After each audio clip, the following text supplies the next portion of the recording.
এখন যদি কেউ মনে করে যে আমি আল্লাহর কাছে চাওয়া বাদ দিয়ে অন্য কোনো ব্যক্তির কাছে চাইবো, সে দরবেশ বাবা হতে পারে, সে সাই বাবা হতে পারে, সে পীর বাবা হতে পারে, সে মুফতি সাহেব হতে পারে, সে কবিরাজ হতে পারে, যে কোনো ব্যক্তি হতে পারে, যেটা আল্লাহর কাছে চাইলে পাওয়া যায় সেটা অন্য কারো কাছে চাইলেই শিরক হয়। যেমন যেমন আপনার দীর্ঘদিন থেকে সন্তান হচ্ছে না, 12 বছর 14 বছর 15 বছর 20 বছর যাবৎ সংসার করছেন, সন্তান হচ্ছে না। এখন কি মনে করেছেন? এখন আমার মনে হয়েছে মনে মনে যে অনেক ডাক্তার কবিরাজ তো দেখালাম, এবার পীর বাবার দরগায় গিয়ে একবার যাই, মানত করে আসি। সে 1 টাকা যদি মানত হয় তবু আমানত, একটা ছাগল যদি হয় তবু আমানত, একটা গরু যদি হয় তবু আমানত। মানত যদি কোনো আল্লাহ ছাড়া অন্য কোনো দরবারে গিয়ে করে দেওয়া হয় তাহলে এটা শিরক হয়। মানে রাতের বেলায় কান্না করে আপনার সন্তান, আপনার সন্তানকে নিয়ে কোথাও আপনি যান, সন্তানকে মনে করছেন যে সন্তানকে নিয়ে যদি যায়, আমার সদ্য যত সন্তান এসছে, এই সন্তানকে অন্যের অনিষ্ট থেকে, শয়তানের অনিষ্ট থেকে, মানুষের জাদুমন্ত্র থেকে বাঁচানোর জন্য, মানুষের বদনজর থেকে বাঁচানোর জন্য কি দরকার?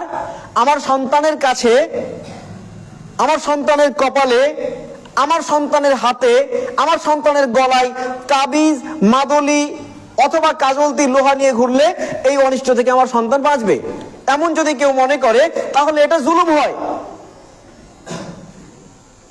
এক কথা হচ্ছে আল্লাহ যেটা পারে সেটা অন্য কেউ পারে মনে করাই হচ্ছে জুলুম, অত্যাচার, শিরক করা। এটা আল্লাহ কি পারে? আল্লাহ যা পারে তা মানুষ পারে না।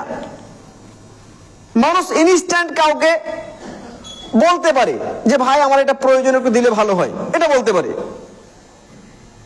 মানুষ কোনো ডাক্তারের কাছে গিয়ে বলতে পারে, ডাক্তার বাবু আপনার কাছে এসেছি, আমার এই প্রবলেম, আপনি আমাকে ভালো ওষুধ দেন, ভালো ট্রিটমেন্ট করেন, এটা সে বলতে পারে।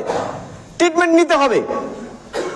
কিন্তু যদি মনে করে যে ওই ডাক্তারের কাছে গেলেই আমার অসুখটা সেরে যাবে, এটা শিরক হয়ে যাবে। যদি বলে যে ওই ডাক্তার ছিল বলেই আমার সন্তানটা ভালো হয়ে গেছে, তাহলে শিরক হয়ে যায়। দীর্ঘদিন যাবত আপনার অসুখ বিসুখ ছাড়ছে না, ওখানে যখন গেলেন তখন হয়তো ছোট ডাক্তার, হাতুড়ে ডাক্তার যাকে বলেন, ওর কাছে ভালো হয়ে গেল, ওর কাছে না গেলে আমার অসুখটা সারতো না, এটা শিরক হয়ে গেছে অলরেডি। আপনাকে বুঝতে হবে আল্লাহ যেটা পারে। আচ্ছা, অসুখ দিচ্ছে কে বলেন তো? আমাদেরকে অসুখ কে দেয়? আল্লাহ দেয়। আল্লাহর পক্ষ থেকে অসুখ আসে, তো এই সারার মালিক কে? আল্লাহ। এখন সারাবে হচ্ছে আল্লাহ, ওষুধ খাওয়ার দায়িত্ব আমার, ওষুধ খাবো, কিন্তু ভরসা রাখবো কোথায়? আল্লাহর কাছে। যে আল্লাহ আমি অসুখ হয়েছে, ওষুধ সেবন করেছি, এই ওষুধের মাধ্যমে তুমি আমাকে কি করো? শিফা দাও, এটা বলতে পারি। কিন্তু আমাকে ওষুধই ভালো করেছে, আমাকে অমুক কবিরাজ ভালো করেছে, অমুক দরগায় গিয়েছি বলে আমার সন্তানটা এসেছে, এইরকম চিন্তা ভাবনা যদি কেউ করেও ফেলে তাহলে কি হবে? শিরক হবে। এটা হচ্ছে আল্লাহর সাথে শিরক করা।